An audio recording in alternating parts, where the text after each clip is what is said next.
ఉద్యమ ఆకాంక్షలను గుర్తుకు తేవడానికి మిలియన్ మార్చ్ స్ఫూర్తి సభ నిర్వహిస్తున్నట్లు చెప్పారు జేఏసీ చైర్మన్ కోదండరాం. అన్ని పార్టీల నేతలు ఈ సభలో పాల్గొనాలన్నారు. ఉద్యమ శక్తులను ఏకం చేసిన ఘటన మిలియన్ మార్చ్ అన్న కోదండరాం స్ఫూర్తి సభకు అనుమతించాలన్నారు. జిల్లాల్లోని అమరుల విగ్రహాల దగ్గర స్ఫూర్తి సభలు ఏర్పాటు చేయాలన్నారు. సిపిఐ రాష్ట్ర కార్యాలయంలో జరిగిన స్ఫూర్తి కమిటీ మీటింగ్లో ఆయన పాల్గొన్నారు.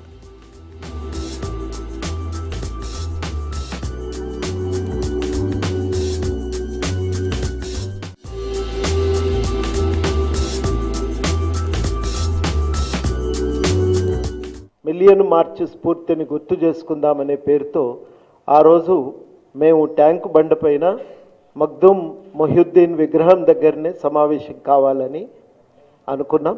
తెలంగాణను ఒక ఉద్యమానికి సందేశంగా చెప్పినటువంటి మగ్దూమ్ విగ్రహం దగ్గర, ఆ విగ్రహం దగ్గర అందరం కూడా సమావేశమై అక్కడ ఆటాపాట, ఆనాటి ఉద్యమ స్ఫూర్తిని గుర్తు చేసుకుంటూ ఆటాపాట ఉంటాయి.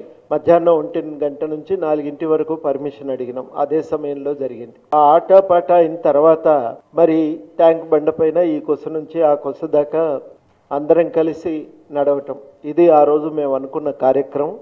అందరం కలిసి మిలియన్ మార్చ్ స్ఫూర్తి వేదికగా ఏర్పడి దాని ఆధ్వర్యంలో ఈ కార్యక్రమం నిర్వహించబోతున్నాం. మిలియన్ మార్చ్ స్ఫూర్తిని మునుముందుకు తీసుకెళ్దాం, మరింత ముందుకు తీసుకొని దీక్షతో పట్టుదలతోటే ఈ సమావేశం పెట్టుకున్నాం, ఈ నిర్ణయం తీసుకున్నాం. ఇప్పటికే మరి కమిషనర్ ఆఫ్ పోలీస్కి ట్యాంక్ బండి మీద మేము మిలియన్ మార్చి స్ఫూర్తి కార్యక్రమాన్ని జరుపుతామని చెప్పాం. మగ్దూమ్ మొహియుద్దీన్ విగ్రహం దగ్గర జరుపుతామని రాశాం. లేక వారి నుంచి ఇంకా ఎలాంటి ఆన్సర్ రాలేదు. ఏదేమైనా